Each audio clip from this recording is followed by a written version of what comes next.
Merci Aziz du coup d'avoir pris le temps de pouvoir être avec nous aujourd'hui en direct de Genève, cette magnifique maison qui est à toi. Non, je rigole. Exactement, bientôt du coup. On espère, on te le souhaite. Merci de préciser. Du coup, voilà, donc là aujourd'hui tu vas nous parler un peu de ton histoire, nous raconter comment est-ce que t'es venu l'idée de ton projet, comment est-ce que tu as créé ton entreprise, comment est-ce que ça a évolué. T'as une histoire qui est assez intéressante parce que ton projet finalement est venu sur une idée, sur une anecdote, j'ai envie de dire, et t'as réussi à créer du coup ton entreprise qui aujourd'hui du coup est en plein développement et bien florissante. Donc est-ce que tu peux te présenter, nous dire qui tu es, un peu ton background et nous en dire plus sur ton projet s'il te plaît. Ok. Bon, Aziz Ndiaye, 31 ans. Mon background, alors je suis né au Sénégal, à Dakar, c'est mon pays. J'ai grandi en Arabie Saoudite, j'ai fait 10 ans là-bas. Par la suite, je suis revenu au Sénégal. J'ai fini mon cursus scolaire, j'ai eu mon bac là-bas. Et c'est là que je suis venu te rencontrer à Lyon. On a fait nos études ensemble à Lyon 3. Exactement. Si tu te souviens, éco-gestion AES. Exactement. Première année, deuxième année, troisième année. Après, je suis allé à l'école Lesco de Hervé Diaz, dont on parlait. Par la suite, je suis allé à l'IDRAC. J'ai fait le bachelor et master. Ensuite, master entrepreneuriat, management des organisations de commerce. Par la suite, j'ai fait un stage à Genève. C'est là où j'ai rencontré Estelle, ma femme d'aujourd'hui. Et je suis resté là-bas, je suis tombé amoureux de cette ville. C'est la ville de l'argent. Décidément, tu passes par beaucoup de ville de l'argent. T'es passé chez les Saoudiens, après t'es passé du coup en Suisse. Mais non stress surtout. Ok. C'est moins stressant. C'est vrai, c'est moins stressant que la France. Genève, tu trouves? Meilleure qualité de vie, okay. ça clairement. Ok. L'argent aussi, mais ouais. Et en termes entrepreneurial, bon, on va dans tous les cas en revenir dans la vidéo, mais en termes entrepreneurial, la vie là-bas, du coup, c'est. Mais le choix de la ville, c'était pas le business. C'était d'abord mon amour d'aujourd'hui et la qualité de vie qui va avec. Ok. Donc c'est ça. Le cadre, génial. Donc côté professionnel, donc j'ai commencé dans l'import-export à Genève en tant qu'employé. Par la suite, en 2016, c'est là que j'ai eu un coup de... Mon père a eu un coup de génie, on va dire. C'est même pas un coup de génie parce que si tu vois bien, c'est naturel ce qu'il a dit. En venant me voir en vacances, en faisant les courses, il a constaté que les prix étaient excessifs sur les fruits exotiques. Particulièrement la mangue, la pièce était à 5 €. Pour te donner une idée. Énorme. Pour tous les Africains qui vont regarder, c'est sûr que... Il était sous le choc. 5 €, donc 3250 francs CFA. Ouais, 5 €, 3000. Ouais. 3000 francs CFA. C'est ça. Ouais. Et puis, il a crié mon nom au supermarché en me disant « Ouais, mais ça, c'est pas normal, on joue au foot avec. Faut faire quelque chose. Entre 0 à rien, à 5 €, il y a quelque chose. Il y a quelque chose à faire. » Et c'est là où l'idée est partie. C'est là que j'ai développé le business. J'ai commencé à exporter J'ai commencé début 2016 ma société et j'ai exporté à la première saison sénégalaise qui était en 2017, début 2017. Et c'est là que c'est parti. Génial. Là, je suis sur ma 4e année, je suis en pleine saison aujourd'hui. Ok, donc tu vas nous expliquer justement la saisonnalité parce que c'est un business du coup, donc des fruits exotiques qui a une saisonnalité, donc ça c'est assez intéressant également parce que c'est pas comme un business en dur du coup classique qui tourne 24 heures sur 24, voilà, je dirais sur toute l'année. Donc tu vas nous expliquer la saisonnalité, mais du coup donc tu as eu cette idée du coup, ton coup de génie, le coup de génie du coup de ton père, mais comment est-ce que tu as quitté ton entreprise? Est-ce que tu peux nous expliquer un peu ton mindset du coup à l'époque parce que tu étais salarié? Comment ça s'est passé? Quelles ont été les difficultés du coup pour quitter ton entreprise? Qu'est-ce qui t'a poussé vraiment du coup à passer à l'action? Le mindset était toujours là. J'ai toujours eu l'état d'esprit entrepreneur. On a essayé de faire des choses ensemble, mais la vie nous a séparés. C'est vrai. Avec d'autres amis en commun d'ailleurs aussi. Bien sûr. Mais on a été entrepreneurs pas le temps idéal. On est jeunes. Oui, on était un peu plus jeunes. C'est vrai. On avait d'autres priorités, on va dire. Mais on avait déjà le mindset. Mais une fois que tu es employé, tu as un contrat CDI sous la main, tu es plus stabilisé. Là, tu as déjà... on peut dire un fond de départ, tu peux déjà commencer à penser à la suite. Bien sûr, mais c'est difficile en fait, ce que je veux dire, c'est qu'il y a beaucoup de gens qui ont peur, il y a beaucoup de gens qui vont regarder cette vidéo aujourd'hui, qui ont un CDI et qui se disent pourquoi est-ce que je vais quitter cette entreprise-là? Donc comment est-ce que tu as switché du coup? Est-ce que c'était facile pour toi? C'est l'étape la plus dure. Moi j'ai switché, je pense, au moment où ça s'est concrétisé. C'est-à-dire quand j'ai eu entre ma première et ma deuxième commande. Donc tu es resté salarié jusqu'à ce que tu aies ta première. Ouais, je faisais les deux. Hein, d'accord. Jusqu'à que j'ai senti que là, le coup est parti. Ok. Et jusqu'à que le temps me permettait plus de travailler à côté. Ok. Et là, je me suis dit, c'est d'accord. Donc en fait, tu as commencé en étant salarié, mais comment est-ce que tu jonglais avec les deux du coup? Et même ce que j'investissais, c'était c'était mon salaire. D'accord. Donc tu investissais du coup à fonds propres à 100% du coup. En fonds propres 100%. Ok. Et après, plus les commandes augmentaient, plus c'était difficile de respecter avec mes propres fonds propres. Parce que même ce que je gagnais, je réinvestissais. C'était mon fonds propre. Okay. Mais les commandes allaient très vite et je négociais les conditions de paiement qui me permettaient de rendre plus souple ma gestion. Ok, d'accord, génial. Donc tu décides donc après ta première commande donc de quitter ton emploi, mais comment elle est arrivée du coup cette première commande? Comment ça s'est passé? Est-ce que tu peux nous expliquer un peu la création plus ou moins de l'entreprise? Alors avant ça, j'avais aucune connaissance sur l'agrobusiness. Ok. Déjà. J'ai fait des études de marché, des recherches, surtout sur l'Afrique, sur les fruits exotiques. Et j'ai vu qu'il y avait une forte demande, en Europe en tout cas, particulièrement. Et c'est là que j'ai commencé à sourcer les fournisseurs qui faisaient déjà. Donc ça, tu as fait ça après que ton père t'ait donné le tuyau, du coup? C'est ça. Okay, à ce moment-là. Ça, c'était le travail de fond avant que je commence concrètement le business. Ok. Et j'ai vu qu'il y avait des possibilités, qu'il y avait tout à faire. Ok. Là, une fois que j'ai mis en place le côté fournisseur, que j'avais pas encore maîtrisé d'ailleurs, j'ai commencé à prospecter en pensant que ça allait prendre plus de temps. Ok. Et là, bam, deuxième appel, je pense, première commande. Waouh. Une palette, 500 kilos de mangue. Génial. J'étais pas prêt, pas prêt du tout. Mais ça, c'est sûr et certain. Donc ça a pris combien de temps à peu près du coup entre le moment où tu décides du coup de lancer l'entreprise et la première commande? Entre le moment, on peut dire 5-6 mois. Ok. Mais la saison n'avait pas commencé encore quand j'ai créé l'entreprise. Ok. Donc c'était plus pour organiser, paperasse, tout ça, etc. D'accord. Tu as créé l'entreprise. Registre de commerce, inscription, oui, tout ça. Donc, quand tu as la première commande, donc tu commences comme un commercial, du coup tu prends ton téléphone, tu appelles les gens. La première commande, c'était un peu de l'achat-vente. Ok. J'achetais auprès des exportateurs qui avaient déjà l'expérience, parce que ça me permettait moi d'avoir une garantie sur la qualité de ce que je vais livrer. Ok. Parce que j'ai même pas vu la qualité, je l'ai vu avec le client quand c'est arrivé. Wow. Donc c'était un risque quand même que tu prenais. C'était un gros risque que j'ai pris. Donc c'était soit ça passe, soit ça casse. Ok. Et puis c'était un client de grande renommée qui m'a permis d'ailleurs par la suite de gagner d'autres clients par le fait que j'ai pu travailler avec lui. Mais du coup donc en fait tu l'as trouvé comment ce client? Prospection, tu t'es assis, tu as pris sur internet, comment? Appel sur appel. Ok, un système D, t'es parti, t'as appelé, tout de suite, bim, première commande, comme ça. Première commande, c'est passé, j'ai livré dans la semaine, deuxième commande, 1 tonne, il a doublé la commande. Donc 500 kilos, il te dit tout de suite, mais finalement toi t'es en train de chercher des clients, mais est-ce que t'as pas fait peur de te dire, le mec me commande tout de suite des trucs alors que je suis même pas encore prêt? Bien sûr. Comment est-ce que tu as géré ça? J'ai accepté tout de suite parce que je me suis dit c'est un train qui passe à ne pas rater. Les opportunités, voilà. Quand tu es opportuniste, quand tu as déjà cet état d'esprit, tu recules pas face à ça. Bien sûr. Donc c'est ce qu'on a toujours attendu, on l'a plus tôt que prévu, on prend. Bien sûr. Donc c'est parti de là, ça a enchaîné de semaine en semaine et c'est là que ça s'est agrandi. Et là la prospection, par la suite, ce que j'ai fait, c'est attaquer les clients en me déplaçant directement. Ok, génial. Donc il te fait cette première commande, donc toi tu appelles tes fournisseurs du coup et tu lui dis un de tes fournisseurs, et tu allais trouver comment les fournisseurs du coup? Alors pas assez réactif, ça je pense c'était le travail le plus dur au départ. Voilà, est-ce que tu peux nous expliquer parce que du coup tu n'es pas sur place en fait. Donc toi, pour réexpliquer, tu commandes au Sénégal. Donc le sourcing dont je parlais au début, c'était du phoning, emailing, emailing surtout. Les fournisseurs étaient très peu réactifs, c'était des réponses aussi pas très professionnelles. Ça envoyait directement des prix sans savoir ce que c'est, si c'est hors taxe ou avec la taxe, avec le transport ou sans transport par exemple. Des fautes d'orthographe, pas de présentation, les gens sont pas forcément pas de site internet. Sur 50 sociétés que j'ai sourcées, c'était à peu près 50 sociétés t'as fait. J'ai eu des retours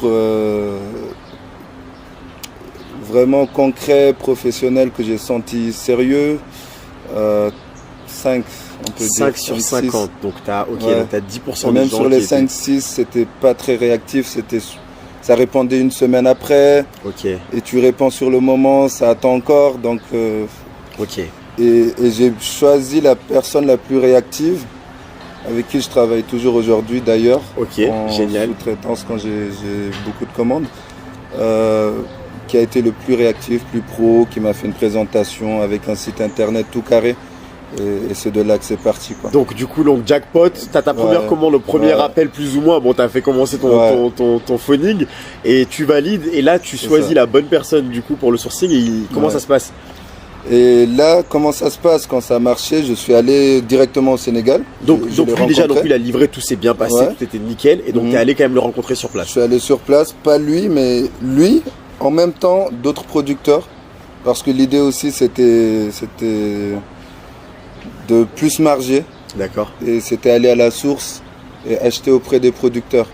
Ok. Alors qu'au début j'achetais auprès d'un exportateur. Directement, donc lui il Donc, prenait également sa marge. Tout à fait, Forcément. exactement. Ok, donc Donc, lui te facilite les choses.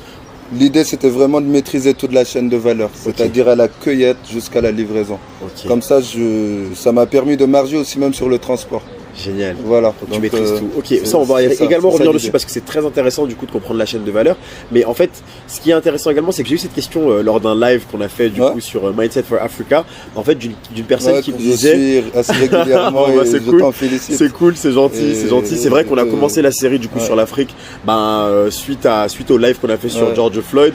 Et Ouais. là, c'est vraiment intéressant du coup ton cas parce que tu travailles en Occident et tu importes de l'Afrique pour Ouais, l'Occident. C'est ça. Donc ça, c'est vrai que c'est intéressant. Et du coup, cette personne-là m'avait posé la question m'avait demandé de faire un live sur comment importer justement des produits de Ah, l'Afrique. d'accord, Et ok. ce qui est intéressant, c'est que c'est vrai que quand tu te lances en Occident pour lancer ton entreprise, t'as pas forcément beaucoup de fonds. Donc toi, quand tu t'es lancé, tu n'es même pas allé sur place pour pouvoir sourcer. Donc tu penses que c'est faisable, bah, tu l'as fait. Bien sûr, Donc c'est faisable. faisable à distance.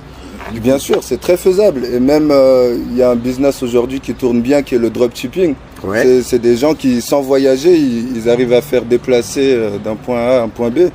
Le trading, c'est pareil aussi. Donc, c'est très Donc faisable. donc c'est faisable. Donc faut pas Faut avoir juste peur. savoir matcher ton produit à la bonne personne. Je crois que c'est ça le plus dur.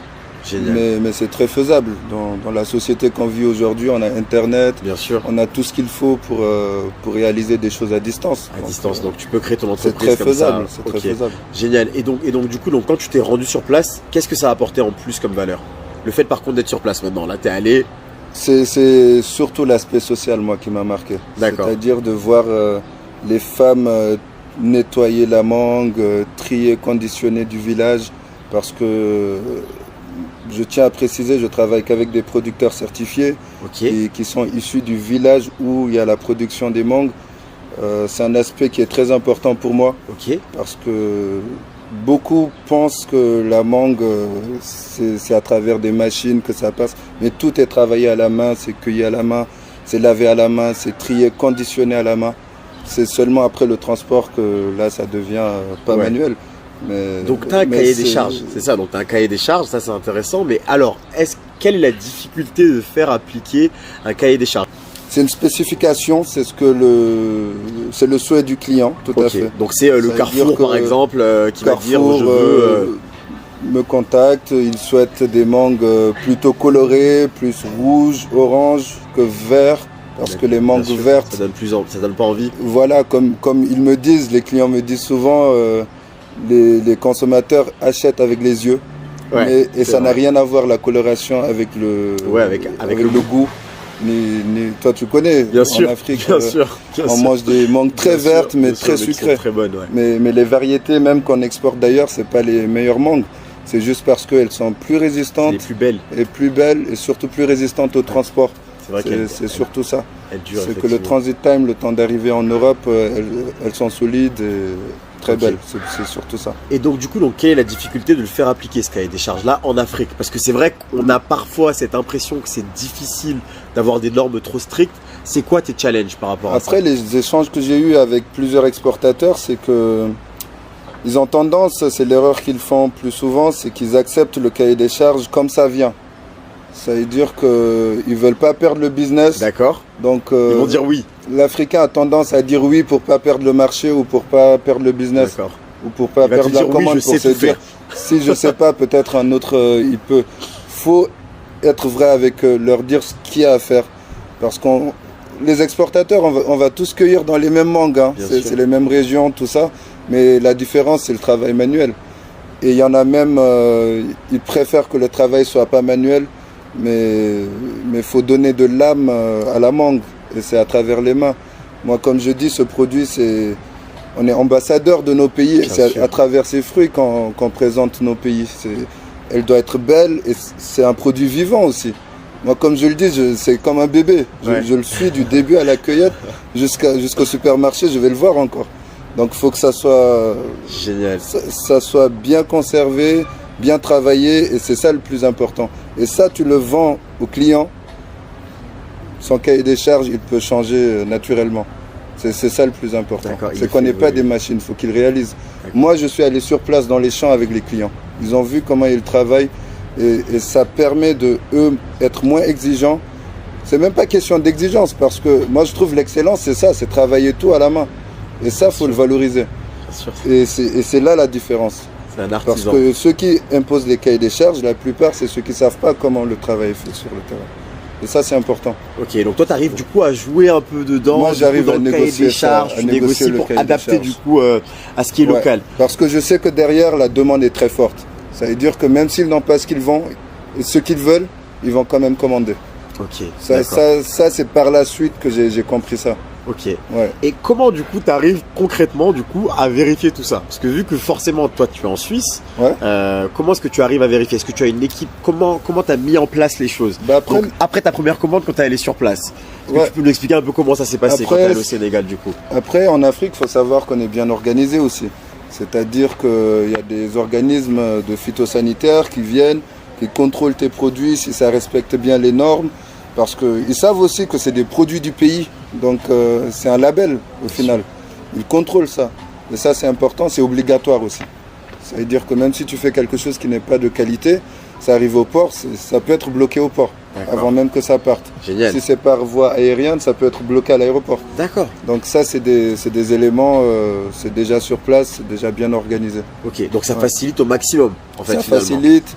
Et surtout, ça filtre aussi des exportateurs non certifiés ou qui font un peu n'importe quoi. Donc il y a un vrai sérieux. Donc comment s'est passé du coup ton premier voyage? Donc tu es allé sur place, tu as rencontré, tu disais, donc les femmes qui cueillent, c'est ça? Oui, les femmes, les producteurs, les coupeurs, ce qu'on appelle les coupeurs, les pisteurs. Ok, mais comment est-ce que tu les as trouvés? Moi, ce qui m'intéresse de savoir, c'est comment tu as réussi à les trouver. Parce que là, en fait, je prends l'exemple d'une personne qui veut se lancer, qui veut se lancer dans ce business-là, justement, de l'importation, de l'agroalimentaire, etc. Comment est-ce que tu trouves les gens? T'as fait comment quand tu es arrivé du coup à Dakar? Est-ce que tu les avais trouvés avant d'aller à Dakar ou est-ce que tu as des contacts sur place? Comment tu as fait? Après, le secteur primaire, c'est un secteur, c'est notre première économie en Afrique, l'agriculture. Donc forcément, quand tu vas dans les villages, tu trouves déjà des gens... Donc toi, tu es allé sur place en fait. Oui, direct. Tu t'es pas embêté. Tu les trouves au village. C'est la meilleure technique. On sait déjà quelles sont les régions de production. D'accord. On trouve ça sur Internet. Par exemple, au Niger, si tu veux voir... au Niger, moi, je pense directement à la gomme arabique. Je ne sais pas si tu connais. Voilà. Donc, si tu tapes la région où c'est produit la gomme arabique, même sur Internet, tu trouves. Tu vas là-bas, directement, c'est même les producteurs qui vont t'accueillir. Ils t'accueillent avec le lait. Voilà, tout à fait. Et même avant d'arriver... C'est intéressant. Et même avant d'arriver au village, tu vas voir des dames qui vendent des seaux de mangue ou d'autres produits, des tomates, que ça soit oignons. Je parle beaucoup de mangue. Parce que c'est ton produit phare. Voilà, c'est mon produit star, c'est ça. Ouais. Mais que ça soit les tomates ou autres, c'est pareil. Avant d'arriver au village, tu vois déjà ces femmes qui vendent ces produits-là. Et ces mêmes femmes, c'est les femmes qui nous achètent les mangues qu'on a triées, qu'on vend pas, ça va pas à la pouvelle. Ok, oui. Ça veut dire c'est ça qui est bien. On essaye justement de le revendre aux femmes du village qui, eux, en plus de ce qu'on leur paye pour avoir conditionné ces mangues, peuvent gagner de l'argent à travers ces mangues qu'ils revendent dans les grandes villes autour du village. C'est génial, donc il y a un vrai impact aussi donc c'est facile à trouver, c'est pas caché. Donc c'est vraiment donc ça pour le pas structuré de telle façon où tu dois passer par donc c'est super intéressant, c'est bien, c'est bon à savoir parce que pour le coup tu veux te lancer dedans, tu sais que tu prends ton billet d'avion, finalement tu vas, tu fais tes recherches, tu rencontres les gens et puis voilà. Donc là, après les bonnes personnes, bien sûr, parce que c'est important. Il y a beaucoup d'exportateurs, il y a beaucoup de producteurs de mangue. Il y en a qui ont des vergers et qui exploitent pas leurs manguiers. Donc finalement, on peut trouver des gens assez facilement. Mais comment ça s'est passé pour toi? Donc quand t'es allé du coup à Dakar, t'as visité les trucs. Après, une fois que t'as trouvé les bonnes personnes, qu'est-ce qui s'est passé? Est-ce que tu peux nous expliquer un peu Moi, après, je suis revenu avec les clients d'abord. Donc les clients, quand tu dis les clients, c'est les supermarchés, etc., tout ça? En fait, il y a les supermarchés, mais au-dessus, ils achètent auprès des importateurs. D'accord, donc tes clients à toi, c'est des importateurs. Voilà. Donc ils sont allés avec toi au Sénégal? Ils sont venus avec moi au Sénégal pour voir les installations, comment je travaille, les centres de conditionnement, l'équipe.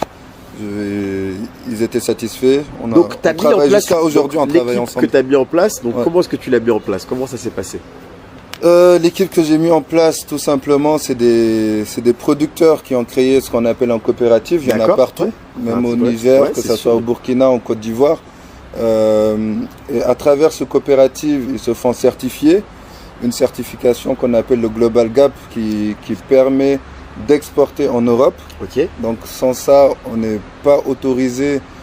On peut le faire, mais c'est pas dans la voie légale, on va dire. D'accord. Et en plus, ça sera pas disponible dans les supermarchés sans cette certification. D'accord, donc ça sert pas à grand chose finalement. C'est un standard à respecter, c'est une certification qui est quand même payante, mais il y a des institutions qui aident les petits producteurs ou les jeunes, comme tu dis, qui n'ont pas de fonds de départ.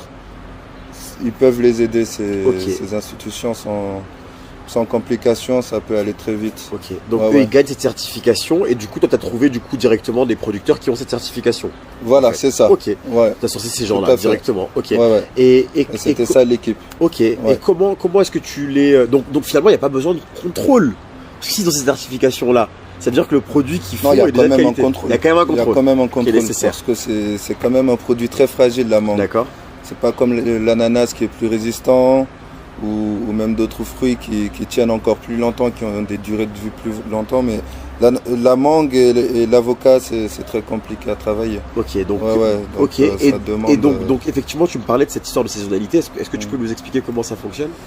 En fait, la saisonnalité, c'est sur 4 mois, si la saison est très bonne, 4 mois, sinon c'est 3 mois.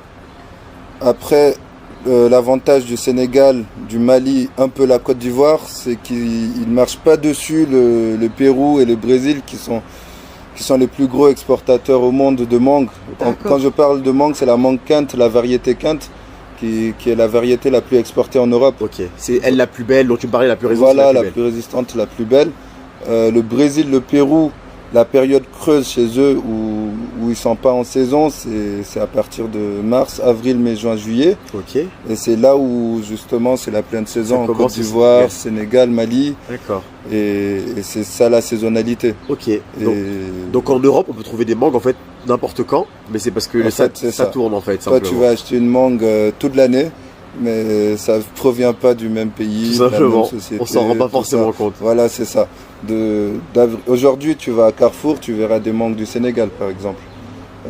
Dans 2 mois, ça sera les mangues du Mexique, République dominicaine, et après Brésil, Pérou, etc. Donc toute l'année, ça tourne. Il y a toujours ils ont un calendrier annuel. Chaque fruit, ils prennent les fruits et légumes des meilleurs pays. C'est comme ça. Il faut savoir, nous les Africains, faut qu'on valorise nos produits. Parce que cette mangue, on fait les plus belles mangues au monde. Quasiment, ouais.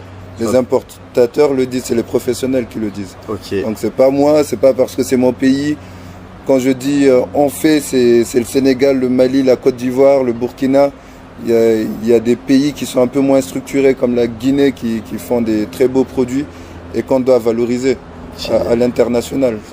C'est un très bon message, Aziz. Mais c'est important que tu le dises, c'est super important parce que toi tu es dedans du coup et tu le sais, donc c'est bon de savoir qu'on fait les plus belles mangues justement au monde. J'ai fait une vidéo sur l'agroalimentaire, justement je parlais de la richesse du sol africain où on peut faire pas mal de choses, donc je mettrai un lien dans la description. Mais c'est sûr que c'est intéressant de savoir qu'on fait en plus les plus belles mangues. Et j'imagine que c'est pas le seul fruit et légumes. C'est pas le seul fruit, et légumes l'ananas aussi, qui est magnifique. Les plus belles. Au Togo ils font les plus belles. Ok, et comment est-ce qu'on vit d'un business du coup qui tourne que 4 mois par an? Est-ce que ça veut dire plus de vacances? Du coup, t'as 8 mois de vacances par an? Justement, donc naturellement, je me suis diversifié. D'accord. Donc, t'as commencé par la Le banque, plus marrant, je me suis diversifié pas par ma volonté, même si c'était prévu, mais très vite parce que le client était satisfait du produit de la mangue. C'est lui qui t'a poussé. Et la question après la saison, c'était qu'est-ce qui suit, qu'est-ce que t'as d'autre? D'accord, ok. Qu'est-ce que ton pays fait? Donc ça, c'est la première saison. C'était la première saison. À la fin de la première saison, il dit déjà qu'est-ce que tu fais, qu'est-ce que t'as d'autre? Même 1-2 semaines avant, ils anticipent toujours. Ok, ouais, ils anticipent déjà, toujours. Ils t'invitent à venir chez eux, à te montrer comment eux aussi ils travaillent. C'est très important l'aspect humain dans l'agrobusiness. Et par la suite, il y a quoi après? Les avocats, l'ananas, les noix de coco, ça suit. Donc lui, t'as posé la question et du coup, tu t'es dit quoi? Bah là, moi, j'ai automatiquement recherché des partenaires. Ok. Parce que la mangue, c'est moi qui maîtrise toute la chaîne. Mais pour les autres, c'est un peu de la sous-traitance. D'accord. Donc je sollicite des partenaires. En Côte d'Ivoire, j'ai des partenaires. Au Kenya aussi. Et tu lui as proposé quoi au Togo, du coup, comme produit? L'ananas, avocat, noix de coco aussi je fais. Ok. Et donc ça, c'est dès la première saison. Et ce qui est intéressant, c'est que ces produits, la noix de coco, t'en as toute l'année. Ok. Ah, ça c'est bien. Donc ça couvre, même s'il y a moins de marge, quand même on prend. Parce que au final, le revenu annuel est tout assez intéressant. Bien sûr. Ouais, ça fait pas de vacances. Ouais, du coup, il n'y a pas de vacances malheureusement. Parce que quand je me dis, il a 8 mois de vacances par an. Aziz, tu travailles 4 mois. On va se lancer dans l'agro-business. Non, il n'y a pas de vacances. Il n'y a pas de vacances, ça s'arrête jamais. Mais du coup, tu as choisi quel fruit juste après la mangue? Quand il t'a posé la question, tu t'es dit. Bah, l'ananas, c'est très prisé. La noix de coco aussi. Ok. Donc, c'était les deux fruits les plus intéressants. Ok. L'avocat, moi, j'ose pas trop, c'est très fragile, c'est très compliqué. Très fragile. Et c'est au Kenya, j'ai pas trop envie de me disperser, j'ai envie de couvrir d'abord l'Afrique de l'Ouest. Puis francophone en plus. Oui, francophone en plus. Tu maîtrises plus ou moins. Donc la proximité, tout ça, la logistique, je maîtrise plus, je connais mieux. Et le transit time, il est plus court par rapport au Kenya, qui est beaucoup plus long. Donc il y a tout ça à voir. Très bien. Combien de temps ça prend pour faire livrer une mangue du Sénégal? Donc elle part du village en plus, j'imagine, donc le temps qu'elle arrive déjà au port jusqu'à donc tu fais livrer où en Europe? Alors je livre en Hollande, en Suisse, Pologne, Allemagne. Waouh. Ok, donc c'est vraiment diversifié. Mais tous ces importateurs, ils ont quasiment le même port, c'est le port d'Anvers. D'accord, oui, c'est le plus célèbre. Ouais. Anvers ou Rotterdam. Donc aussi. En Belgique, pour ceux qui ne savent pas du coup. C'est ça, en Belgique. Et le transit time de Anvers, c'est de 8 jours depuis Dakar. Ok, donc en bateau. En bateau. Ok. Il faut savoir que la mangue, c'est deux produits. Il y a la qualité premium qui vient en avion, ça veut dire que c'est cueilli aujourd'hui et demain tu le manges. Waouh. Donc c'est déjà disponible dans le magasin. C'est ça. C'est cueilli aujourd'hui. Waouh. Ok. Génial. Ça va très vite. Et il y a le bateau qui est cueilli mais avant sa maturité. Et qui est conditionné et stocké en chambre froide. D'accord. Ensuite transporté dans un camion frigorifique, ensuite dans un conteneur frigorifique. Ok. Et ça prend 8 jours. Ok. Depuis Dakar, depuis Abidjan, ça me prenait 11 jours. Depuis Abidjan, c'est plus long que Dakar, du coup. Voilà. Okay. Donc le transit time est même plus court pour les exportateurs du Brésil, qui eux, c'est 26 jours. Ah ouais. Ça prend 26 jours, 25-26 jours. Depuis le Brésil. Depuis le Brésil. Ouais, c'est vrai que c'est beaucoup plus long et puis ça reste en bateau dans tous les cas. Et eux, j'imagine qu'ils ne peuvent pas faire de qualité premium livraison le jour même. Ils font la même qualité, mais tu sais pourquoi? Parce qu'il y a beaucoup de pesticides, beaucoup de produits. D'accord, c'est moins naturel. C'est moins naturel. Ouais. Ça veut dire que nous, aujourd'hui, les mangues africains que tu vois dans les grandes distributions, c'est des mangues bio. Génial. C'est des mangues bio. Tu n'as pas besoin d'acheter une mangue africaine certifiée bio. La certification, c'est juste un papier qui atteste que le produit est bio. Mais nous, ça l'est automatiquement. Mais ça l'est automatiquement. Génial. Et même par moment, il y a des importateurs, quand tu leur exportes. Je fais aussi du bio. Je fais aussi de la mangue certifiée bio. Et quand l'importateur voit que ça ne marche pas dans le marché, il le met dans le marché conventionnel. D'accord. Le marché non bio, il le vend comme ça. Des fois, ça peut mieux se vendre en volume. D'accord. Donc, après ça, c'est des petites astuces. Ouais, voilà, que lui, il a après en interne. Pour oui, pouvoir, que je vous parle à vous en tant que consommateur. Mais ouais, bah, c'est intéressant, dans tous les cas, toujours d'avoir l'envers du décor. Parce que c'est vrai que c'est une question. Vous aurez un regard différent quand vous allez faire les courses, vous achetez vos fruits et légumes. C'est une question que tu te poses jamais, en fait. C'est ça. Et moi, des fois, j'invite aux importateurs à mettre en place une éducation alimentaire, à informer les gens que la coloration de la banane, de l'ananas ou de la mangue n'a aucun impact sur le goût, n'a aucun impact sur le taux de sucre. La qualité également. C'est juste marketing. Ouais. La banane jaune, elle est jaune parce qu'on le regarde à la télé, dans les bandes dessinées, tout ça. Mais une banane verte, elle peut être très sucrée. Ça dépend de la variété. L'ananas, elle est verte, elle est plus sucrée verte que jaune. Mais ils mettent des produits pour le rendre jaune parce qu'on voit ça à la télé, dans les films, dans les Disney, tout ça. Mais c'est ça, c'est qu'on nous a travaillé très tôt. Donc au supermarché, par réflexe, on les prend parce qu'elles sont jaunes, mais c'est pas ça, ça veut rien dire. Donc ça, c'est des aspects très importants qu'on doit connaître en tant que consommateur aussi. C'est intéressant. Ouais. Tu maîtrises du coup de bout en bout maintenant après 4 ans, mais combien de temps ça t'a pris Aziz pour vraiment devenir... Non, mais parce que quand même... Alors, moi j'avais l'image que c'était un secteur extrêmement fermé, l'agroalimentaire. Comment est-ce qu'un non-initié comme toi... Et même toi, je te recommande, si tu peux investir dedans, ok. On en a besoin. Des fois, ça manque de volonté politique. Mais il ne faut pas attendre toujours le gouvernement derrière nous. Des fois, c'est souvent ça le prétexte des gens qui ne veulent pas se lancer en Afrique. Il n'y a pas de volonté politique, il n'y a pas les infrastructures, tout ça. Mais c'est ça qui rend authentique la chose. Ça veut dire même avec les manques de moyens, on arrive à faire ce travail. Et par la suite, c'est les investisseurs qui viendront, qui vont proposer un business ou des installations modernes qui vont faciliter le travail. C'est ça le plus important. C'est que si nous, on ne bouge pas avant, c'est pas l'État va venir, mais ça sera pour juste les multinationales.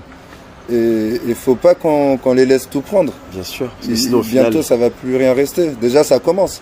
À côté du multinational, comment ça se passe? C'est pas évident parce que dans la chaîne, le truc, c'est la logistique.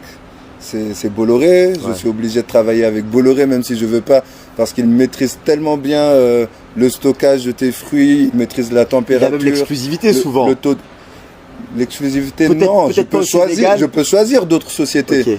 Mais l'État, dans le cas du Sénégal, l'État a fait en telle sorte que Bolloré a le monopole, en fait.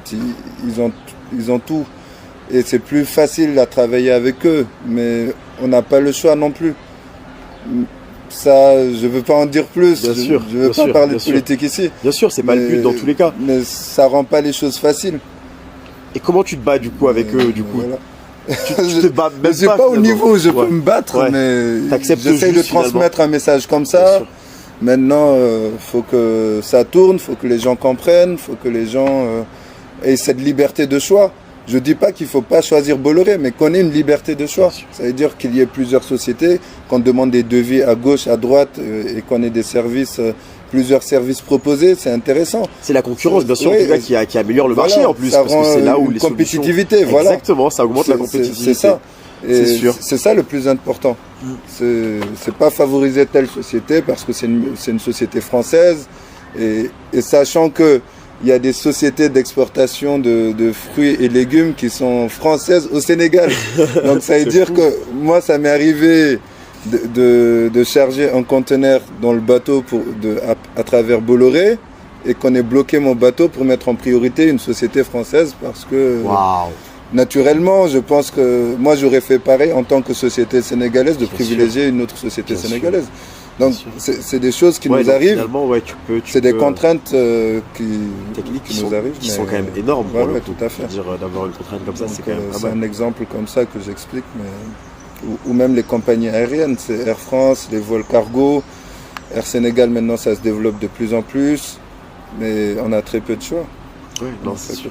Ouais, en tout cas, ton message est quand même très positif en disant voilà, malgré toutes ces difficultés-là, il faut se lancer. Il faut rien lâcher, tout est possible. Il faut y aller. Il y a beaucoup à faire. Moi, je vois pas mes confrères exportateurs comme des concurrents. Au contraire, faut qu'on soit solidaires.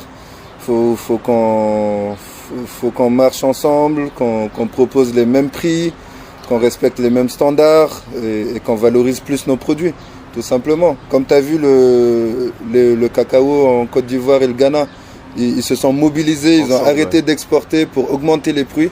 Et c'est passé auprès des importateurs. C'est génial. Ouais, ça a quand même fait du blocage, des grèves, mais au final, ça a payé aujourd'hui. C'est un vrai impact local. Ouais, ça a impacté. Et d'ailleurs, c'est intéressant ce que tu dis. Comment est-ce que tu fixes le prix de ton produit? Au fait, le prix est fixé par le marché international de Rungis. D'accord. Donc tout se passe à Rungis, ok, c'est marrant. Tu sais, même la mangue, il y a un cours. Hein. Ok, il y a le cours de la mangue, c'est comme la bourse. Comme le pétrole, on fait du négoce, hein. Okay, on fait du négoce. Après, c'est marrant. Donc le matin, quand tu te lèves, tu regardes ton application pour voir si le cours de la mangue a monté. Il y a une mangue plus verte, une mangue plus Oui, après ça, c'est une application, ça. C'est le cours du produit standard. Ok. Mais après, moi, je vise le haut de gamme. Ma clientèle, c'est aussi, ils sont aussi exigeants. Okay. Et puis, je fais plus que du standard. Donc, mes prix sont justifiés par là. Ça veut dire que je fais de la qualité, je respecte mes délais de livraison. Moi, je vais voir le client quand le conteneur arrive. D'ailleurs, demain, je dois partir au port. Et voilà. Donc là, tu vas au port, du coup. Je suis là, je fais du service après-vente, je fais du suivi, je fais un peu tout. C'est génial. Donc tout ça, tu mets ça dans le prix du coup. Donc tu fixes ça, le prix. Ça justifie mon prix aujourd'hui. Donc tu prends le cours international et toi tu mets ta marge dessus. Et ma société est basée aussi à Genève. Suisse, ouais. Donc il y a tout ça qui rentre en jeu. Ouais, c'est différent. Bien sûr. Ouais. Tu prends du coup le cours international et puis tu rajoutes ta marge dessus, c'est ça en fait. Oui, je suis toujours au-dessus du cours. C'est le Louis Vuitton de la banque en fait. Tu proposes. Après, il y en a qui font. Durant la saison, ils fluctuent les prix, mais moi, mon prix, il est fixe. Je sais d'avance avec qui travaille. Parce qu'aujourd'hui, j'arrive même pas à répondre à toute la demande que j'ai.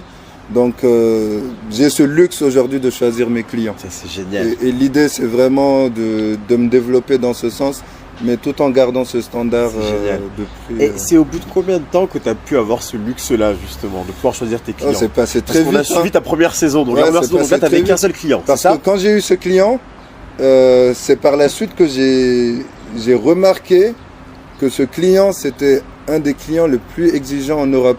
C'est vrai? Et que c'était une belle référence. Tu as commencé par lui? Ouais, c'est ça. Waouh. Et quand j'ai commencé par lui, je partais dans tous les salons, les exhibitions, les salons de la banque? Les salons internationaux. Non, de fruits et légumes. Okay. Salon international de fruits et légumes qui se déroule un peu partout en Europe. Et moi, j'allais voir, je prospectais comme ça. J'allais directement porte à porte, je prospectais, tout ça. Et tout est parti là. Et à chaque fois que je disais que je travaillais avec cette société, comment je voyais les réactions, je sentais que c'était une référence. Et chaque fois que j'avais des retours positifs, chaque fois, c'est de la satisfaction client. Ça suit derrière. Avec une grande référence, c'est normal. C'est de là où tout est parti, ouais. Ok, et donc du coup, tu avais ce client-là pour la première saison, et après, tu as réussi à en avoir combien du coup la saison suivante? Là, aujourd'hui, je travaille avec 4 clients que j'arrive tout pas à satisfaire encore. Ok, mais la deuxième année, la deuxième année de mémoire, j'ai travaillé encore avec le Suisse, avec un autre Suisse qui voulait pas que je travaille avec, qui était concurrent. D'accord. Ah, comment ça se passe avec ça d'ailleurs? Qui voulait l'exclusivité, mais que j'ai refusé. Mais c'est une guerre, mais je ne veux pas rentrer dans cette guerre-là parce que ça reste entre eux. C'est pas ton problème. Oui, voilà. Mais ça, je ne sais pas trop comment ça se passe. Je ne suis pas rentré en profondeur parce que j'ai refusé à la demande de l'exclusivité. Mais il y en a qui acceptent, mais après, il y a une garantie derrière. Mais moi, je choisis mes clients par rapport aux conditions de paiement que j'impose. Les ports de déchargement aussi, parce qu'il y en a qui préfèrent Rotterdam, mais c'est plus long. Je disais que c'était 8 jours Anvers, mais Rotterdam c'est 11 jours. D'accord. Donc je préfère 8 jours, comme ça je peux livrer chaque semaine. À savoir que pendant la saison, les livraisons se font le plus rapidement possible. Donc c'est chaque semaine, on exporte le plus de volume possible en fait. On n'attend pas, c'est chaque semaine. Donc il faut que ça parte vite, il faut que ça paye vite, parce que c'est toujours mon fonds de roulement. Tout ce que j'encaisse, je remets et je fais le compte à la fin de la campagne. C'est comme ça que ça marche. Donc maintenant, c'est vraiment à la fin de la campagne du coup que tu sais vraiment voilà combien est-ce que tu as margé, ce que tu as gagné, etc. On peut dire que tu gagnes en force de négociation une fois que tu montres que tu sais faire de la qualité. D'accord. C'est ça que je tiens à préciser auprès des nouveaux producteurs ou ceux qui veulent se lancer. Ça veut dire qu'il faut investir à 100% sur ton premier fruit. C'est sur ça qu'on va te juger.